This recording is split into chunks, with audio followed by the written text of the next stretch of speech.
ആറ്റുകാൽ പൊങ്കാലയ്ക്ക് മണിക്കൂറുകൾ മാത്രം ബാക്കി നിൽക്കെ തലസ്ഥാന നഗരി തീർത്ഥാടകരെ കൊണ്ട് നിറഞ്ഞു. ആയിരക്കണക്കിന് ആളുകളാണ് ആറ്റുകാൽ ക്ഷേത്രത്തിലേക്ക് എത്തിക്കൊണ്ടിരിക്കുന്നത്. നാളെ രാവിലെ 10:30 പണ്ടാരടുപ്പിൽ തീ പകരുന്നതോടെ ആറ്റുകാൽ പൊങ്കാലയ്ക്ക് തുടക്കമാകും. കനത്ത സുരക്ഷയിലാണ് തലസ്ഥാനം. സുനിഷ അയ്യലൂർ നൽകും വിവരങ്ങൾ.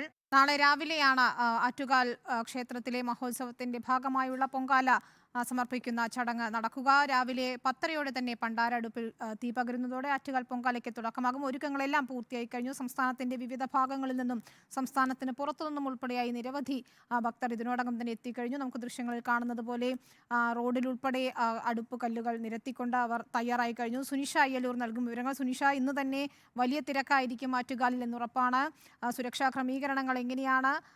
എത്രത്തോളം ജനങ്ങൾ എത്തുമെന്നാണ് പ്രതീക്ഷിക്കുന്നത്? വിനീത, നട അടയ്ക്കേണ്ട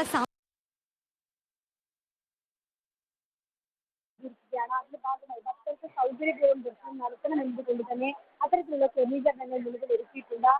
ഇപ്പോഴും ഈ ആറ്റുകാൽ ക്ഷേത്രത്തിലേക്ക് വലിയ തോതിലുള്ള ജനങ്ങളാണ് എത്തിക്കൊണ്ടിരിക്കുന്നത്. രാവിലെ മുതൽ തന്നെ നമ്മൾ രാവിലെ മുതൽ തന്നെ കാണിച്ചതാണ്.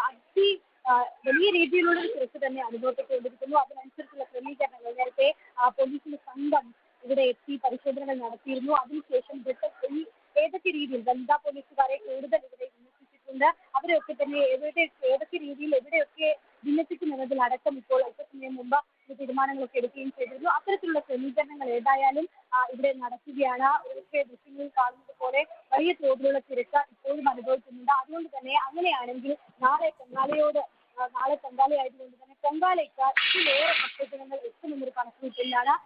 ഇന്ന് വൈകുന്നേരത്തോടു കൂടി തന്നെ പല ഭാഗങ്ങളിൽ നിന്നും പൊങ്കാല ഇടുന്നവർ ഈ സംസ്ഥാനത്തിന് പുറത്തുനിന്നും ജില്ലയ്ക്ക് പുറത്തുനിന്നും ഒക്കെയുള്ളവർ എത്തുമെന്നാണ് ഒരു കണക്കുകൂട്ടൽ. അതുകൊണ്ട് അത്തരത്തിലുള്ള ക്രമീകരണങ്ങൾ ഏതായാലും കൃത്യമായി തന്നെ ഇവിടെ നടത്തുന്നുണ്ട്. ഇനി ഒരുപക്ഷെ ഈ ഉച്ച സമയമായതുകൊണ്ട് അല്പം ഈ നിര, അതായത് ഈ ആറ്റുകാൽ ക്ഷേത്രത്തിന് പുറത്തുള്ള റോഡുകളിലൊക്കെ തന്നെയും നീണ്ട നിരയാണ്. അതുകൊണ്ട് തന്നെ ഘട്ടം ഘട്ടമായി ഇവിടെ ഒരു നടപ്പന്തലുണ്ട് ആറ്റുകാൽ ക്ഷേത്രത്തിന് തൊട്ടു മുന്നിലായി. ഈ നടപ്പന്തലിന് പിന്നാലെ തന്നെ ക്ഷേത്രത്തിന് പുറത്ത് മറ്റൊരു നടപ്പന്തലുണ്ട്. അങ്ങനെ രണ്ടിടത്തായി സൗകര്യപൂർവ്വം നല്ല ചൂടായതുകൊണ്ട് തന്നെ തണലിൽ ക്യൂ നിൽക്കുന്ന രീതിയിലേക്കുള്ള ക്രമീകരണങ്ങൾ ഏതായാലും സംഘാടകരുടെ ഭാഗത്തു നിന്നും ഉണ്ട്. അത്തരത്തിലുള്ള ക്രമീകരണങ്ങൾ നിലവിൽ നടക്കുന്നു. അതിനനുസരിച്ച് തന്നെ വലിയ രീതിയിലുള്ള ചൂട് കൂടുതതിനാൽ ഈ ഭക്തജനങ്ങൾക്ക് അത്യാവശ്യത്തിന് ഈ ക്യൂ നിൽക്കുന്നവരൊക്കെ തന്നെയും തളർന്നു വീഴുന്ന സാഹചര്യം, അങ്ങനെയൊക്കെയുള്ളവരെ പെട്ടെന്ന് തന്നെ ആംബുലൻസ് സൗകര്യം, മെഡിക്കൽ സംഘം, അത്തരത്തിലുള്ള ആരോഗ്യ വകുപ്പിന്റെ പ്രവർത്തനങ്ങളും മെഡിക്കൽ ടീമിന്റെ സഹായങ്ങളും ഒക്കെ തന്നെയും ഇവിടെ സജ്ജമാക്കിയിട്ടുണ്ട്. ക്ഷേത്ര പരിസരത്ത് മാത്രമല്ല, നഗരത്തിൽ എല്ലായിടത്തും റോഡുകളിൽ ഇതിനോടകം തന്നെ അടുപ്പുകൾ നിരത്തി സ്ഥലം പിടിച്ചു കഴിഞ്ഞിട്ടുണ്ടാവും ഭക്തർ. എവിടെയെങ്കിലും നിയന്ത്രണങ്ങളുണ്ടോ? ഏതൊക്കെ ഭാഗങ്ങളിൽ ഇപ്പോൾ പൊങ്കാല അർപ്പിക്കാനുള്ള സൗകര്യമുണ്ട്?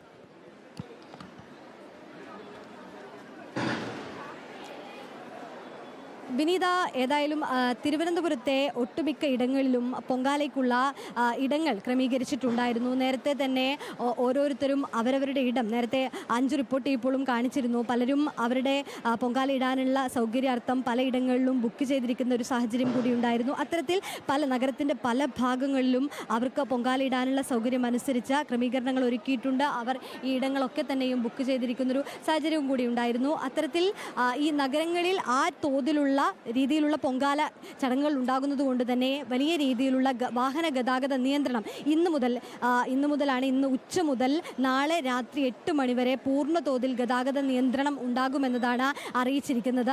ആ തോതിൽ പാർക്കിംഗ് സംവിധാനങ്ങൾ, ഏതൊക്കെ റൂട്ടിലൂടെ വാഹനങ്ങൾ പോകേണ്ടതുണ്ട്, എവിടെയൊക്കെയാണ് പാർക്കിംഗ് സൗകര്യങ്ങൾ എന്നുള്ളതിലടക്കം ഒരു വലിയ കാര്യങ്ങൾ നേരത്തെ തന്നെ പറയുകയും ചെയ്തിരുന്നു. അത്തരത്തിൽ ഗതാഗത ഈ പല റോഡുകളിലും നാളെ പൂർണ്ണമായും പൊങ്കാല സൗകര്യങ്ങൾ ഒരുക്കുന്നത് കൊണ്ട് തന്നെ വാഹന ഗതാഗതം പൂർണ്ണമായും നിയന്ത്രിക്കും. അതുകൊണ്ട് തന്നെ പക്ഷേ KSRTC സർവീസുകൾ ചിലയിടങ്ങളിൽ നേരത്തെ തന്നെ KSRTC സർവീസുകൾ ഉണ്ടാകുമെന്നതടക്കം പറഞ്ഞിരുന്നു.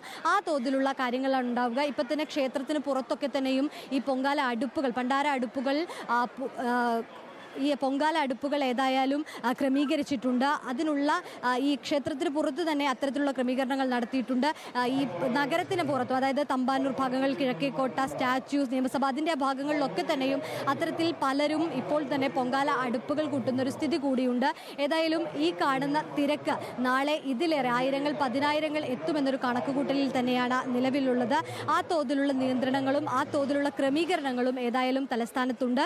2023 1000-ലധികം പോലീസ് വിന്യാസമാണ് നിലവിൽ ക്രമീകരിച്ചിരിക്കുന്നത്. പല ഭാഗങ്ങളിലായി അത്തരം എല്ലാ വകുപ്പുകളെയും ഏകോപിപ്പിച്ചുകൊണ്ടുള്ളൊരു പ്രവർത്തനം നേരത്തെ തന്നെ പലകുറി ഓരോ മന്ത്രിമാരായാലും ഈ കോർപ്പറേഷൻ മേയർ ആയാലും ADGP ആയാലും മാധ്യമങ്ങളെ കണ്ടു തന്നെ ഏതൊക്കെ രീതിയിലുള്ള ക്രമീകരണം ഒരുക്കുമെന്ന കാര്യത്തിൽ ഒരു വ്യക്തത നൽകിയിരുന്നു.